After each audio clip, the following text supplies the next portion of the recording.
खुलुमबाय नोंथांमोनखौ बरायबाय। दिनै 28 जुन 2020 फैदो दिनैनि माखासे हेडलाइन निउज ब्रेकिं निउजफोरखौ फारि फारि मिथिना लानि। दानिया फैदो गिबि खौराङाव। सुशांत सिंह राजपुतनि टेलिस्क'पखौ दायो नोंथांमोनाबो नायनो हासिगोन। न'खौ बानायनाय जासिगोन मेम'रियेल। औ नंगौ लोगोफोर, सुशांत सिंह राजपुतनि फेन्सफोरनि थाखाय जोबोर मोजां खौरां। सुशांत सिंह राजपुतनि टेलिस्क'प आरो एक्टरजों सोमोन्दो गोनां मोनफ्रोमबो बेसादफोरखौ बेहाय दोननाय जागोन। नोंथांमोनाथ' गोबाङानो मिथिखाबाय जानांगौ, सुशांत सिंह राजपुतआ अखाफोरावबो हा बायनानै दोनदोंमोन।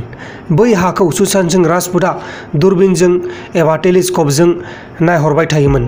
बै दुरबिनखौ नोंथांमोनाबो नायनो हागोन बिहार पाटनायाव थांनानै। लोगोसे गुबुन मोनसे खौराङा जाबाय प्रियंका बर' मुंनि सासे आइजोआ गुवाहाटी खारगुलियाव हाजोनिफ्राय गोलैदों। नैबे नुबाय थानायानो जाहैबाय प्रियंका बर'। बे प्रियंका बर'खौ दा थैबाय होननानै खौरां मोननाय जादों। दानिया फैदो गुबुन खौराङाव। CRPFआव साख्रि मावनाय आनन्द बसुमतारी मुंनि सासे अफिसारा कर'ना भाइरासजों दिनै फुंनि 10 बाजि रिंगायाव जिउ गोमानांबाय। लोगोसे कर'ना भाइरासजों जोंनि बे भारत हादराव गोबां अफिसारफोरा जिउ गोमानांगौ जाबाय। दानिया फैदो गुबुन खौराङाव। गुबुन खौराङा जाबाय आसामाव 20टा जिल्लायाव दैबाना जागासिनो दङ। बे दैबानाया गासै 5 लाखनिसायबो बांसिन न'खरखौ सिलिंखार खालामगासिनो दङ।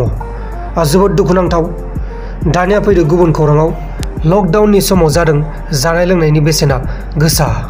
जेरै आलुनि दामा किल' 60 रां, पटलनि दामा किल' 80 रां, टमेट'नि दामा किल' 80 रां जागासिनो दङ।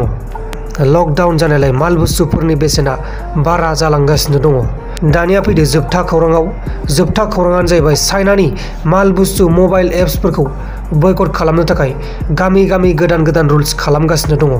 जेरै टिकटक आरो चाइनिज एप्सफोरखौ गावनि मबाइलनिफ्राय डिलिट खालामना लायोब्ला ड्राइ फ्रुट फ्रि होनाय जागोन। जेरै काजु बादाम दालि बायदिसिना बेसादफोरखौ नोंथांमोना फ्रियावनो मोनगोन। नोंथांमोन दिनैनि खौरांफोरा बेखिनिल'मोन।